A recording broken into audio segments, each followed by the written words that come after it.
হাতের ছিল সব অফিসার তো খালি ইনকাম ট্যাক্সের কাজ ফাজ করে দিতাম বলে বললো আমার বলছে জানেন বিজনবাবু এরকম ওখানে গেছি কী করবো আমাদের ট্রেনিং 3 ঘন্টা ট্রেনিং। তারপরে স্যার কী করতেন আইএস অফিসার বাঙালি বড় বাবা হচ্ছে যে একটা দোকানে গিয়ে যে হিসেব হতো সারাদিন বিল কাটো রসিদ ওখানে কেউ বুঝতে পারে না বললো রসিদ কাটতাম। এবার আমি বললো স্যার কতক্ষণ কাটতেন বললো রাত্রি 8টা অবধি ওখানে 8টার পরে সব বন্ধ হয়ে যায়। বললো যেই পরে জমা দিলাম সাহেব কী করলো সব আমাকে ক্যাশ বক্স থেকে টাকা করে ভাউচারে সই করিয়ে টাকা দিয়ে দিল। এখন হচ্ছে সেই টাকাগুলো জমি এখানে নিয়ে এসছি বুঝতে পারলেন কয়েক লাখ টাকা। আমার ফ্রান্সে যাওয়ার খুব ইচ্ছে ছিল। আমার নাতনি ওই তো 2 মাস ছিল 2 মাস চাকরি করলো করে সে তো বেশ ভালো। না ফ্রান্সে তোমার হেড অফিসে তখন প্রায় 750 লোক ছিল, মাংস বিরিয়ানি টোটাল সমস্ত লোককে মিষ্টি পেট ভরে খাওয়ানো এসে বললে একটা পয়সা আমার কিন্তু গায়ে লাগলো না। কারণ কি আমি পার্ট টাইম চাকরি করে এইসব পয়সা রোজগার করেছি।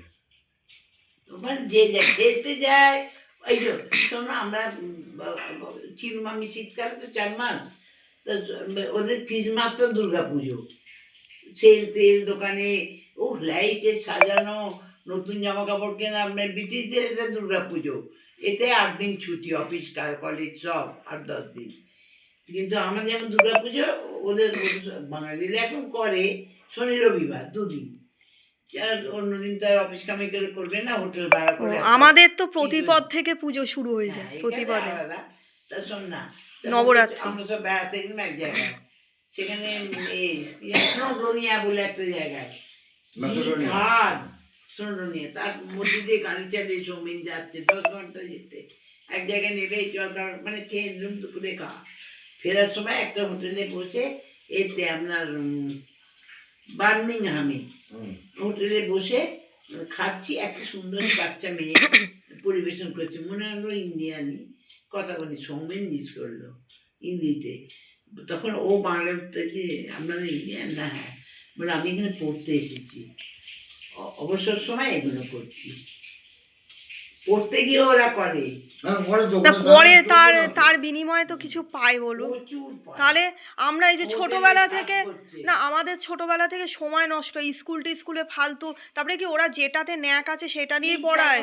কাজ করলে ধর আমাদের টাকা হয়তো 10,000 15,000 20,000 উপায় করলো। হ্যাঁ এটা আমার গানের দিদিভাই বলতেন কথাটা ওদের 1 পাউন্ড হচ্ছে এখানে 110 টাকা। হ্যাঁ না ওদের একটা রিওয়ার্ডের ব্যাপার থাকে না, আমাদের এখানে সেই ফালতু পড়েই আছে ইনভেস্ট হচ্ছে এগুলো। আমাদের সাহেব বলছে 3টে থেকে 8টা অবধি 5 ঘন্টা কাজ করতাম 15,000 টাকা পেতাম পার ডে। তবে আর আমাদের এখানে কোনো কাজের কোনো ঠিক ঠিকানা নেই, পড়াশোনা করে কি হবে কিছু নেই একবারে ক্যাশ পেমেন্ট। আমার মেয়েতে কত মাইনে পায় তো জিজ্ঞেস করি না আমার কি দরকার কোনদিন জিজ্ঞেস করিনি।